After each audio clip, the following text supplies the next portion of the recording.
Welcome, everyone. We are doing a special roundtable discussion about the patch 5.4. So we hope you guys enjoy it. I was invited here to moderate it, so hopefully you guys enjoy that, and thank you so much for joining us. First, we have J. Allen Brack. He is the production director of World of Warcraft, so we're interested to hear a lot about what you have to say. We have Ion Hazzikostas. I don't know why. I'm interested. Ion Hazzikostas, he is the lead Encounter Designer, so we're going to get a lot of good information from you and maybe a little help for the people at home That's the who may be plan. having a little trouble getting through some stuff. And we have Tom Chilton, he's the Game Director. Yo. Perfect. So you guys have been playing 5.4 with everybody else at home.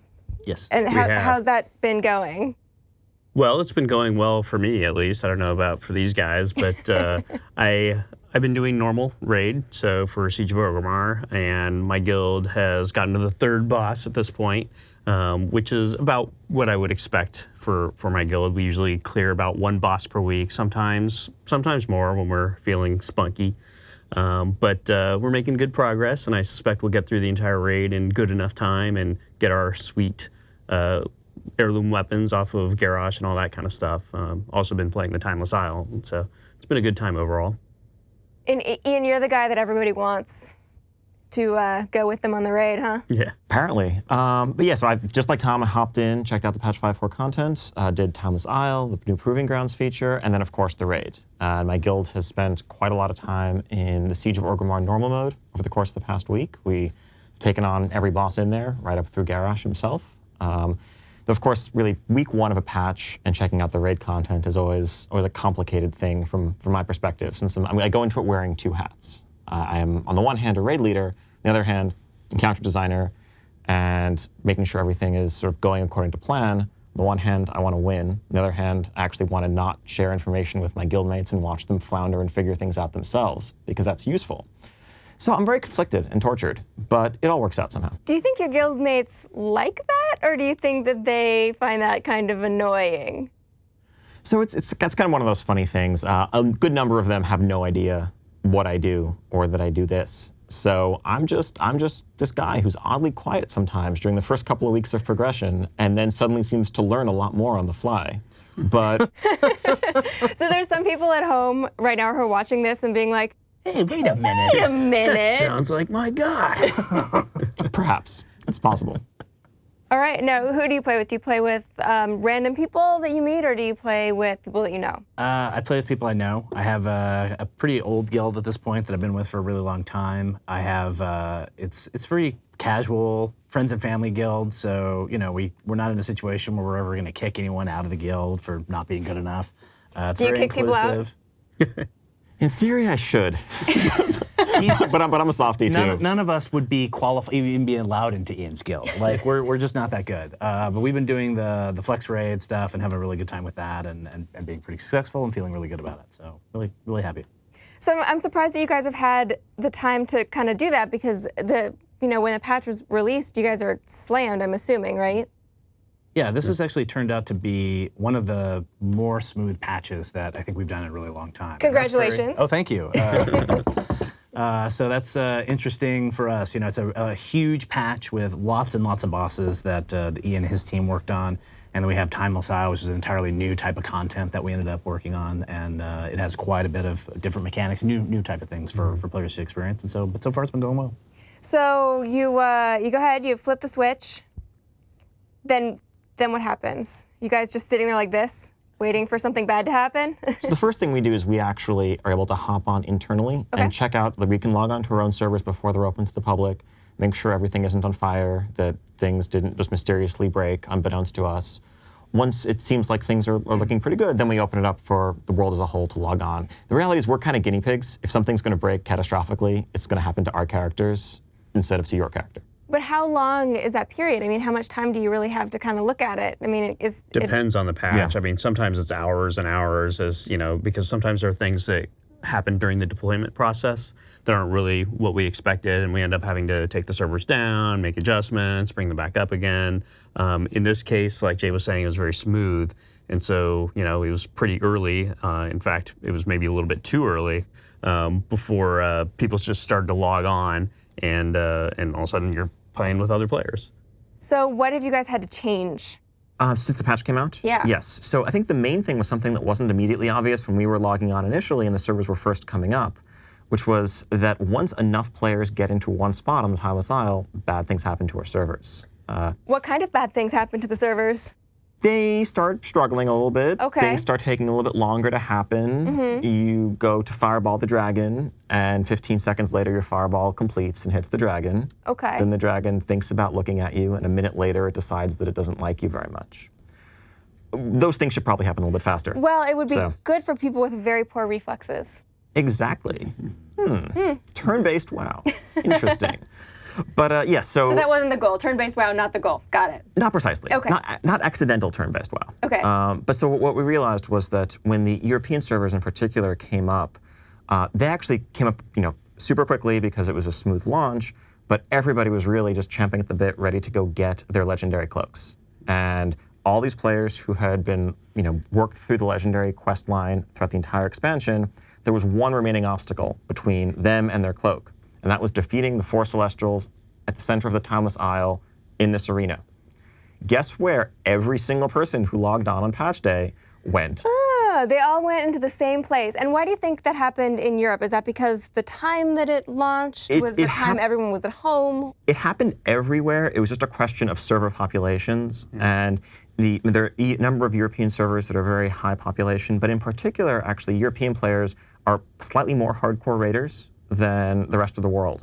And so there were more of them that had progressed this far along the legendary quest line and were really super eager to go get it the first possible moments that they could have it to help them with their raiding. And they ran into a couple of problems. But we should say when people at home sort of run into these problems, you are paying attention to that. Very much so. There are phones ringing. There's the there When are people teams, call in? something like that. But yes, there People are maybe write on the forums too? You hear about it is what you're saying. 1 or 2 forum posts. Okay, got it. Yeah. You hear about it? Just a couple. Not more than 2, though. Yeah, no, okay, no. yeah. Yeah. But people are very patient when it comes to dealing with these things. But yeah, I mean, at the end of the day, it's excitement and enthusiasm. Everybody wants to log on, check out the patch content, but we have an awesome server team that's monitoring the stuff around the clock. And so whenever things start to go wrong on the servers, they pick up the phones. If it's a database technical issue, they can fix it on their end. In this case, we opted for a design solution, actually. The basic problem was so many people are trying to go to this one spot at the same time, fighting the bosses themselves became a bottleneck. So we actually took the somewhat unprecedented step of just massively nerfing the boss. We lowered its health by like 80%, disabled some of their abilities, and that meant that players could kind of cycle in and out, get their quest completed, get their legendary cloak much faster.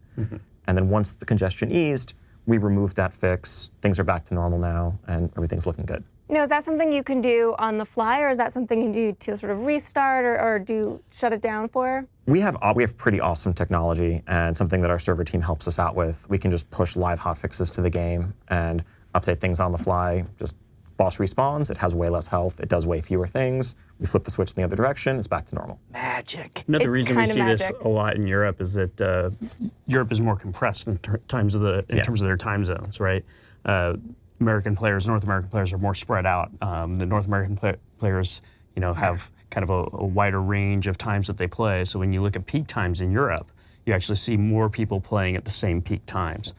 Just because of, all the German players are pretty much in the same time zone. They're all playing at the same time on the German servers. So when they hit it, they all hit it at the same They're time. all hitting it at the exact same time. So are you still tweaking it, or is it kind of settled into a good stasis point? Well, at this point, it's settled into a good stasis point. We're always looking at ways because this is not the first time something like this has happened to us, right? It might be shocking to you. Yeah, I know.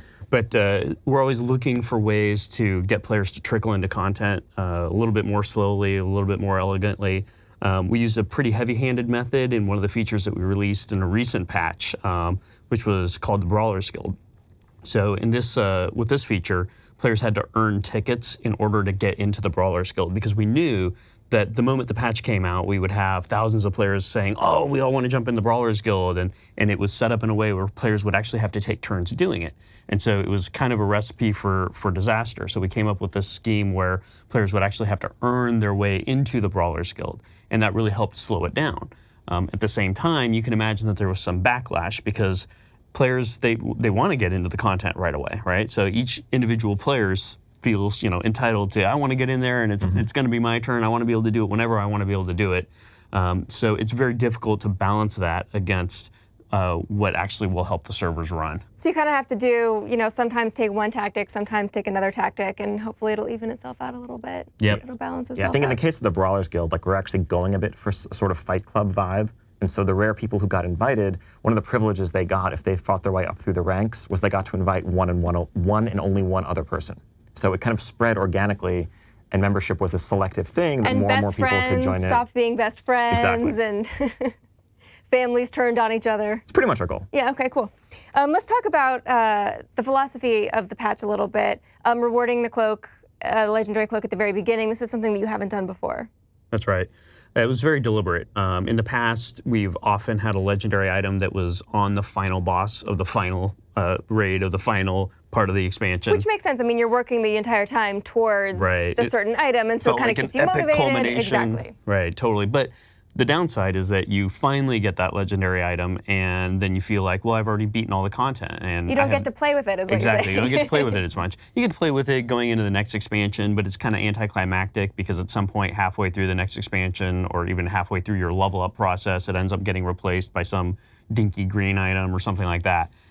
So it doesn't really, feel as good as it should. So we really made a deliberate decision this time to say, hey, you know what? Let's make sure we give people their legendary item that was the culmination of this long quest chain that they went on at the very beginning of the last patch, so they feel like they can use it to help defeat the content.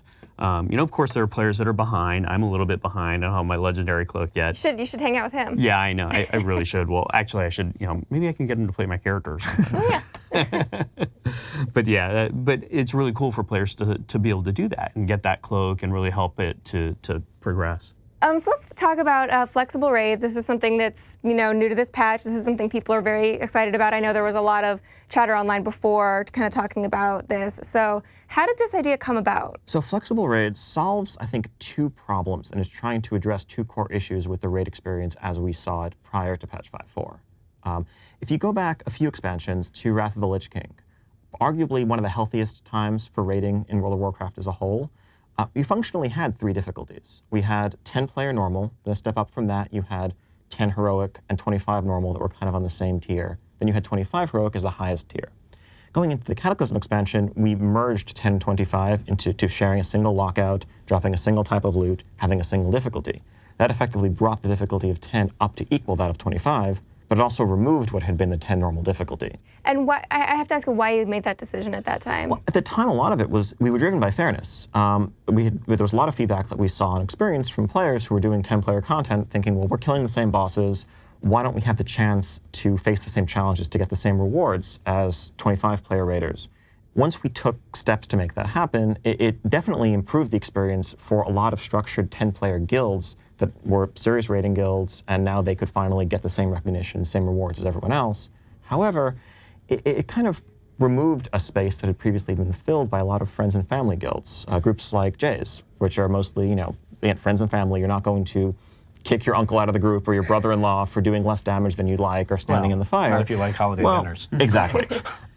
The second part of it, though, which is what's really exciting, is the flexible raid size. Mm-hmm. Because flexible raid scales in difficulty numerically anywhere from 10 to 25 people, depending on how many you bring.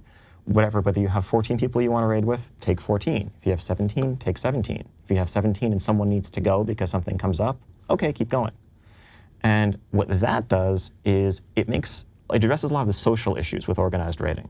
And did it work how you thought it was going to work? I think it's exceeded expectations in a lot of ways. I mean, I exactly had the experience the very first night that we raided that Ian talked about, where we had a couple people show up late, we had a couple people who had to go early, and people joined in, people dropped out, and it was just a great experience. And have you had to make any changes to it since the patch was released? Well, we have. When we first released it, we had to kick out Jay's uncle. That's what we had to do. No, we started off with a much more complex method of determining if you were continuing a raid, which bosses had been killed and which ones had not. So we ended up simplifying that, because before it tried to look at the entire raid and determine that. But now it just looks at the leader and says, okay, well, which bosses has the leader killed? Okay, if you've killed those are the ones that are dead, and you progress from there. So I think that hopefully has simplified it for a lot of people. We heard a lot of the confusion in that first day, but we actually fixed it on the second day of the patch being live, and I think it's in better shape now. You guys have brought a little bit of data about how people are actually playing the patch. And this is something I think people would be very curious about. I'm very curious about it. So what can you tell us? Just a couple of little factoids about how people have been using flexible raiding in particular. First off, over 50% of all flexible raids that happened last week had at least 2 or more raid sizes over the course of that session. So people are actually making use of adding, removing people from the group on the fly and continuing. And this is something that literally would not have been possible prior to this system. So it's awesome to see people taking advantage of that. Separately, a lot of people have been getting into flexible raiding. I think despite the fact that you need to have your own pre-made group to go do it, it's not something you can just queue for, it's proven to be a very popular activity. In fact, in North America and Europe, as many people did a flex raid last week as did scenarios. And scenarios, you can just push a button in your UI and you're doing it. So it's really telling about the level of interest and excitement for the feature so far. All right, so I have some questions. Uh-oh. All right. Is that good news or bad? We have answers. I hope so. These are questions that are actually from the forums, so these are from the fans. And we have Salvador would like to know, will there be more zones like the Timeless Isle in the next expansion? Right. I would definitely say that the Timeless Isle is kind of a template for us going forward, at least as it relates to the way that we do our endgame world content. There might end up being a little bit more structure to it in terms of like, you know, goals that sort of evolve over the course of multiple weeks. But I think that general style of content and moving away from the dailies that we've done in the past is probably something that we're going to stick with. In addition, a lot of the discoverable stuff that people come across as they're doing the Timeless Isle, we plan to do more of that as players level up. So as players go through the level up experience and they want to go explore some sunken ship off the coast, you know, when they go down there, they can expect to find something interesting. So I think that's really important to really, you know, bolster that sense of exploration and discovery during the entire level up process. So you don't feel quite as much like, you know, I'm on rails doing this questing and I just have to, you know, quest, and then check all the stuff off the list and then I'm max level, yay. There's a lot of stuff to find in Timeless Isle. There's a lot of loot. Yeah, there definitely is. There's a lot of loot. I like that. Potato Decay from is going to ask, why do many things stack at 20 instead of 100 or 500? And Snap, can we expect real solutions to storage problems? My solution is to throw stuff away. Whoa. I don't think players want That is a real solution. No, they don't, because you got all those like fireworks and they're cool and you don't want to get rid of them, and then like I want to use them. You don't want It'd be to. exciting. Yeah. You might need them one day. Yeah. You might need them one day. You might need them one day. So so maybe this applies to me too. Yes. Well, I think that you know, there's something to be said about player choice and about that being part of the fun. You know, I feel like in general when we think about stack sizes, we think about what's kind of an appropriate stack size for that thing if it's contextual. There are elements of gameplay in making choices about I will choose this and not that. I will take this. I will not take that. And then, you know, lastly, your bags are, you know, pretty much exactly like your TiVo and your hard drive. They're always full. It doesn't matter how much space we give you. Your TiVo is full. Your hard drive is full. Your bags are full in MMOs. That's just kind of how they roll. All right. I don't think I can sum that one up in a one-word answer. Yes. Yes. Definitely. Absolutely. Real solutions. Real solutions. Real solution. Oh, real solutions. Well, actually, we do have some things. So much for summing it up. So much summing up. Actually, real solutions, we actually do have a couple of things that we do want to do. You know, one of the things that we've talked about is heirlooms. They're taking up a lot of space in your inventory, and they take up space for every character. You know, we want to centralize those and have a way for those to work kind of very similar to how pets and mounts do, where they don't take any space in your inventory. So that's something we're excited about. That sounds like a real solution to me. It does sound like one, at least for that. And then the other is we ended up creating all these different kind of toys in Mists of Pandaria. So there's all these different little things that we've given players, and they're really cool, and wow, do they take up a lot of space. And so we'd like to figure out some kind of toy closet or some kind of solution for that. That's very similar. Got it. Woot. We have Foots.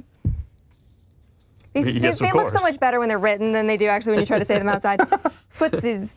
Why are there so many fights that benefit from range stacking at the high end of rating? While there have been adjustments made every tier to help fix this, do you feel like you could do more to make melee more valuable? I think this is an Ian question. Yes. It's a very good question, and it's something we definitely grapple with, and I feel we always could do more. I think that Siege of Orgrimmar as a raid zone actually will be remembered as one of the more melee-friendly ones that we've had in a while.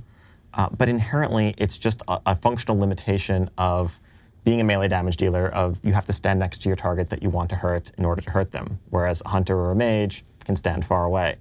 And it turns out that elements of fights, such as target switching, multiple opponents, needing to move, turns out those things make fun fights more often than not. So they're elements that appear fairly often. And unless we do something to compensate for it, just on a basic level, having to pivot and turn and hit something that's 40 yards away is something that a hunter can do instantly, whereas a rogue has to run 40 yards to go hit that thing. So there's a disadvantage there. So going forward, we're still exploring possible things that melee can excel at without taking tools away from ranged, but just giving melee special toys that make you really happy to have them around and to make playing a melee class feel awesome. As long as those toys don't take up your entire bag. Of course I'm not. sure it's fine. Your bags are full. It's fine. My bags are full. For Bidra, when will gnomes start appearing in cinematics? Probably right around the time that gnomes start making cinematics. They could make cinematics. Well, then They there you have go. the technology. They have the technology. But to be serious, I think that there just hasn't really been a great opportunity to do it yet.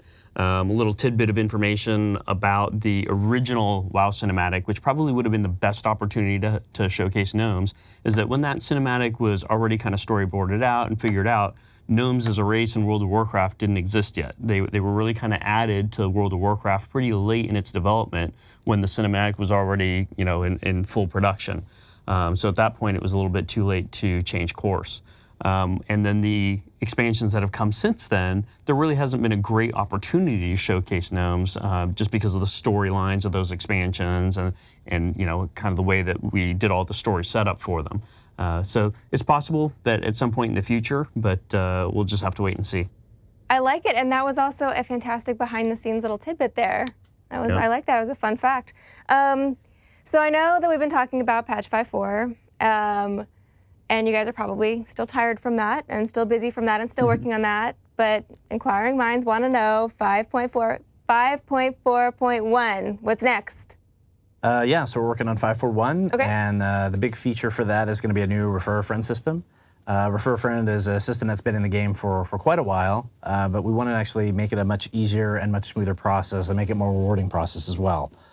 So in the past, there was a web element where you had to go back and forth between the web and the game in order to kind of recruit your friends and get your rewards. We want to move that all to the end game. For the reward aspect, we actually want to change it so that there are actually a myriad of different rewards that you can select. You get a token, and then you can select one of any of the. Where there's going to be a new mount that you can have. There's also going to be all the existing mounts that you can have, and also some different pets and things that you've some things you've seen, some things you haven't. So you get to pick whatever you want. Yes.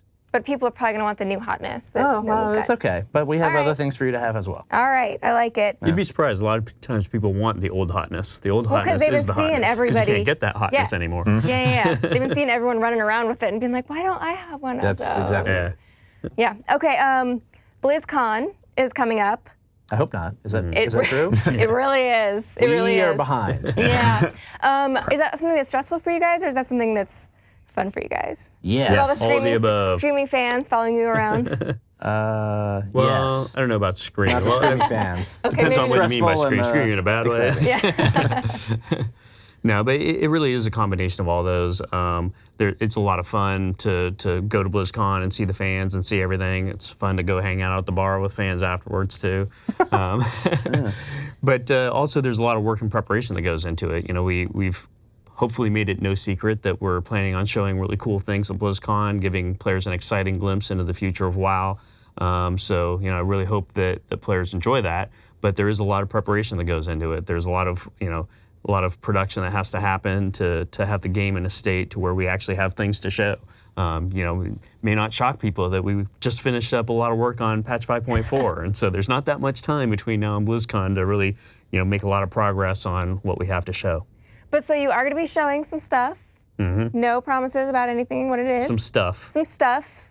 you know. But if people aren't going to BlizzCon, which is probably most of the people out there, we're not able to get a ticket because they sold out in 5.4 seconds. Interesting number there. I know. I just drew it out of the air. It's only slightly more than that. It's only written on this page 17 times. 5.4, 5.4. Is there a way where people can experience that? Knowing, of course, the answer to my own question is yes, but continue. Absolutely. Go ahead. No. No, yes, actually. We just launched this week the virtual ticket. Okay. It allows players to watch, or viewers rather, to watch all the various streams, all the various things that are going on at BlizzCon. It also comes with a virtual item, so hopefully people are really excited. People seem to get kind of excited about the virtual items. So What do you mean? They're cool. Yeah, people get excited. So it's cool that they actually are able to participate in that at home. Yeah. So I do like that. And I think I'm gonna check my paper. That's all that we have today. Awkward. I like to be thorough, what can I say? Make sure. You guys have anything else you'd like to add? Why didn't you talk about what you like most about BlizzCon? The thing I like most about BlizzCon? Drinking? No. The other thing you like most about BlizzCon. Okay. Yes. So yeah, BlizzCon, one of the awesome features that we have every BlizzCon, at least for the last 3 or 4, since we've had so many of them, is the live raid, where we host some of the best raiders from around the world in an exhibition of their skills. Who hosts that, I wonder? Some guy and some people. So you host that. So if people are at BlizzCon, that's where they'll be able to find you and watch your skills. Not my skills. Not your skills. The skills of people far better than me. I hear you have some skills. One or two skills, but so basically these are raiders that are the best in the world. Okay. And it's always eye-opening, I think, for people who even have raided seriously to just see the professionals, really, the ones who are the best of the best, demonstrate what they can do on stage in front of everybody, and it's always a fun time. And how do you find these people? It's invitation only, I assume. They kill our bosses first, and yeah, pretty much. We try to make things that are going to be really hard that they won't be able to kill. They kill them anyway. So I think it's interesting when you're at home playing by yourself or with your friends, you don't really think that you guys are watching. Sometimes we are literally watching. Sometimes you could be fighting a dragon, and there could be an invisible gnome flying in midair overhead, looking down at you. Gnomes. Specifically, only gnomes, only actually. Gnomes, okay. No other races. Just like gnomes. cinematics. Exactly, just gnomes. And watching your every move and laughing at you when you wipe. Okay. Pro tip. Thank you so much for joining me. I appreciate it. I'll be definitely looking over my shoulder in the future. And thanks for talking to us about 5.4. And we look forward to seeing the new hotness when I refer a friend. Thank you guys. Take care.